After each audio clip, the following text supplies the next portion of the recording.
नमस्कार मित्रों, आपके अपने चैनल धर्म और साधना में आपका स्वागत है। 10 महाविद्याओं के क्रम में हमने देवी काली की कथा सुनी। अब बात करते हैं देवी तारा।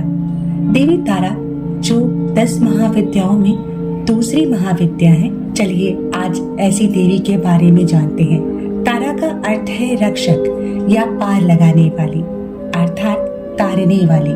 वे साधक को मृत्यु, भय, संकट, अज्ञान से पार ले जाती है।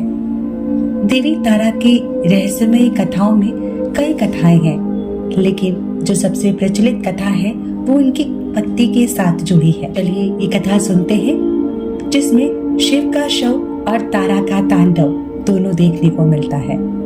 प्राचीन काल में जब समुद्र मंथन हुआ तो उससे हलाहल विष निकला।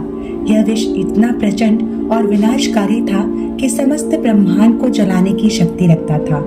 सभी देवता घबरा गए, भगवान शिव से सहायता मांगी। शिव जी ने संसार की रक्षा हेतु वह विष स्वयं पी लिया, परंतु विष उनके कंठ में अटक गया। वे अचेत हो गए, उनका शरीर नीला पड़ गया और वो मरणासन स्थिति में पहुंच गए। तभी अचानक एक संकट की घड़ी में देवी पार्वती ने माता तारा का रूप लिया और वहां प्रकट हुई। वे भयावह स्वरूप में थी।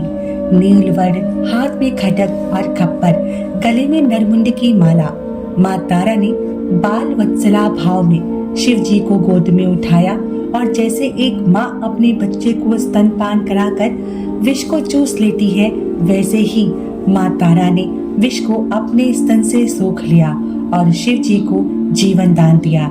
इस कारण माँ तारा को तारिणी अर्थात मृत्यु के पार ले जाने वाली कहा गया। वे केवल रक्षक नहीं बल्कि मुक्तिदायिनी है, जो मृत्यु और अज्ञान से पार ले जाती है। एक बार बंगाल में एक गांव में एक गरीब, अज्ञानी लेकिन अत्यंत भावुक और निष्कलंक हृदय वाला एक ग्वाला रहता था, जिसका नाम था मधु। मधु को किसी शस्त्र, मंत्र, तंत्र की जानकारी नहीं थी, लेकिन वह हर रोज एक सुनसान जगह पर एक पत्थर की मूर्ति को तारा माई कहकर दूध चढ़ाता और कहता, माई आज भी थोड़ा कम दूध निकला है, लेकिन मैं फिर भी तुझसे प्यार करता हूँ। उसकी भक्ति इतनी सच्ची थी कि धीरे धीरे वह मूर्ति उसमें सजीव लगने लगी, पर लोग उसे पागल समझते। एक दिन गांव में डकैतों का हमला हुआ। मधु जंगल में था और गांव की कई महिलाएं वहां शरण लेने आई। डाकुओं ने उनका पीछा किया। मधु रोते रोते देवी से प्रार्थना करने लगा, माई तो माँ है, इन स्त्रियों की लाज रख, मुझे ले ले पर इन्हें बचा ले।